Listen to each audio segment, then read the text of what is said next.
Akkam jirtu daawwattoota keenya hordoftoota chaanaalii keenya bakka jirtan maratti nageenyi keenya isiniif haa ta'u. Egaa viidiyoo tokko isiniif qabadhee dhufeera. Isin immoo viidiyoo kana bichaa osoo hin ta'in waan baay'ee waan magaalaa Finfinnee keessatti ta'u waan baay'ee isinii qabadhee dhufa yeroo biraatii fi waan baay'ee bakka viidiyoo adda addaan isiniif qabadhee dhufa kana jedhee dubbadhee xumuruu danda'u jechuudha. Isin garuu na jajjabeessaa sabiskiraaybii laayikii gochuudhaan na faana akka taatanii kabajaan isin gaafadhaan na jajjabeessaa amma immoo garuma viidiyoo gabaabduu tokko kan isinii qopheessee jira. Gara sanatti isin dabarsaa mee ishii kana ilaalaa fi yaada keessan immoo waan isinitti fakkaatu immoo naaf ergaa jechuudha. Koomentii irratti naaf ergaa.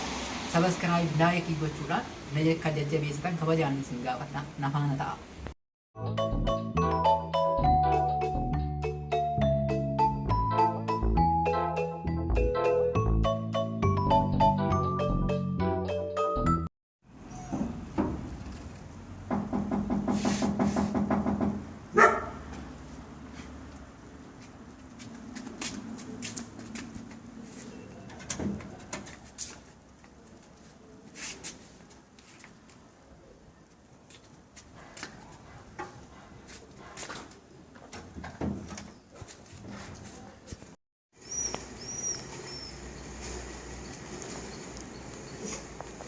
Hari kudu nagar gardi, ende thoushin jirati waktu sedang mana taat, karena konan le, karena konan mo ihi tu ek,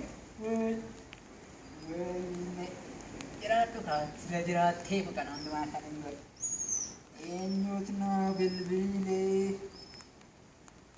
oh beredun kau bilbil tek, bilbil te, halo. Halo bareedduu ko.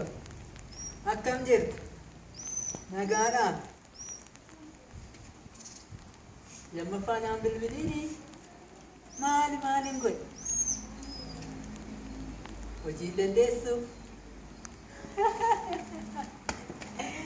Waayee. Amma irraatti nan beektu jechuudha amma biyyaarraatti. Waayee akkamitti akkanaan hojii hojjedhu gaansiin jedha. Akkanin jedhu.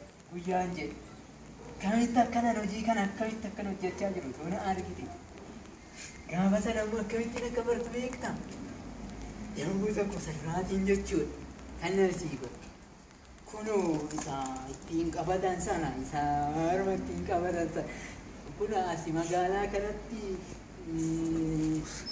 hundamaa jaalaa Usmaya jana nanti je tu ane apa kan ikut sebagai na hingga tu baik tan isan si kita lama parat timbo aku nak gargar umur ufte era isi kau itu dubat aji ilmuwan asa ajar aji gori na jala okay isi kan mo lama parat timbo isa kisah tu padan sana malik ni makan sana isa kisah tu padan sana kuno amma kuno bijak kanat kemal jira masih terkan Undilipsi jadi, undilipsi loh. Isan sih kita. Sana paratnya mo warna di berbeda, unduman sih gue aja cuy. Enak. Proji kan ini nindan deh ni sakal.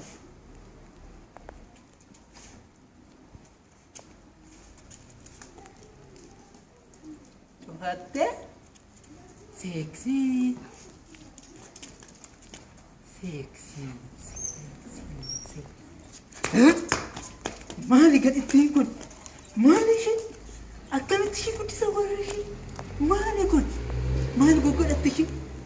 Wana sih ni aku nak tebakan. Ama kau jarak atas sembilan kau ada. Siapa kau dak? Wana sembilan kau nak tebakati. Siapa kau?